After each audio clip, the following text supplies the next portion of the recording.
Hi மக்களே, இதான் எங்கள் மாடியோட வியூ. இப்போ நம்ம என்ன பார்க்க போகிறோன்னா ஸ்கேம் அலர்ட். லாஸ்ட்டாக ஒரு மாதத்துக்கு முன்னாடி தான் ஜிஎஸ்டி ரேட் வந்தது. அதில் நிறைய பொருளுக்கு ரேட்டு குறைஞ்சி அதை வர பொருள்லேயே ரேட்டு கம்மியாக தான் போட்டுருக்கு. 20 ரூபா ப்ரெஷ் எல்லாம் 18 ரூபா தான் போட்டுருக்கு பாருங்கள். ஆனால் அதை நம்ம பார்த்து தான் அவங்கள்ட்ட கேட்டு தான் அந்த 2 ரூபா நம்ம வாங்கணும். இல்லைனா அவங்க 20 ரூபான்னு சொல்லி விற்றுருவாங்க. நம்மளும் பார்க்காம அப்படியே காசு கொடுத்துட்டு வந்துடும்.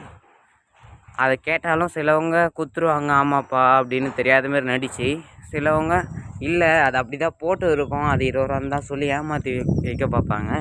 உஷாராக இருங்க. அதில் என்ன ரேட் போட்டுக்குதோ அதான் ரேட்டு. சில இதெல்லாம் 10 ரூபா பொருள்லாம் 10 ரூபா தான் போட்டுருக்கு. இந்த 20 ரூபா பொருள் 10 ரூபா பொருள் சிலது 9 ரூபான்னு குறைஞ்சிருக்கு.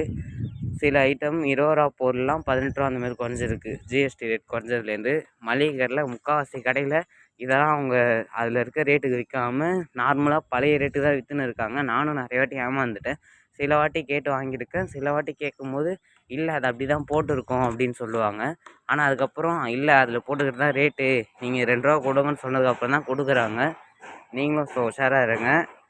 எந்த பொருள் வாங்கினாலும் நம்ம எப்படி டேட்டு பார்த்து செக் பண்ணி வாங்குவோமோ அதேமாதிரி ரேட்டும் பார்த்து செக் பண்ணி வாங்குங்க. அவ்வளோதான். இதை பாருங்கள், லாஸ்ட்டாக மறுபடியும் காட்டிக்கிறேன். 18 ரூபா ரேட்டு போட்டுருக்கு. 20 ரூபா ப்ரெஷ்ஷு 18 ரூபா தான். 20 ரூபான்னு வாங்கிட்டேன். ஆனால் வாங்கி ரேட் செக் பண்ணிட்டு அப்புறம் 2 ரூபா வாங்கிட்டேன் கடையிலேருந்து கிளம்புறதுக்கு முன்னாடி. இவங்களும் என்ன சொன்னாங்கன்னா, இல்லைப்பா அதில் அப்படி தான் போட்டுருக்குன்னு சொன்னாங்க. அப்புறம் நான் கேட்டதுக்கப்புறம் தான் 2 ரூபா கொடுத்தாங்க. போன வாட்டி அந்த மாதிரி தான் 10 ரூபா 9 ரூபா பிஸ்கெட்டை 10 ரூபான்னு சொல்லி வாங்கிட்டேன். அப்புறம் 9 ரூபான்னு சொல்லி கேட்டுட்டு 1 ரூபா வாங்கினேன். ஸோ நீங்களும் பார்த்து உஷாராக இருங்க.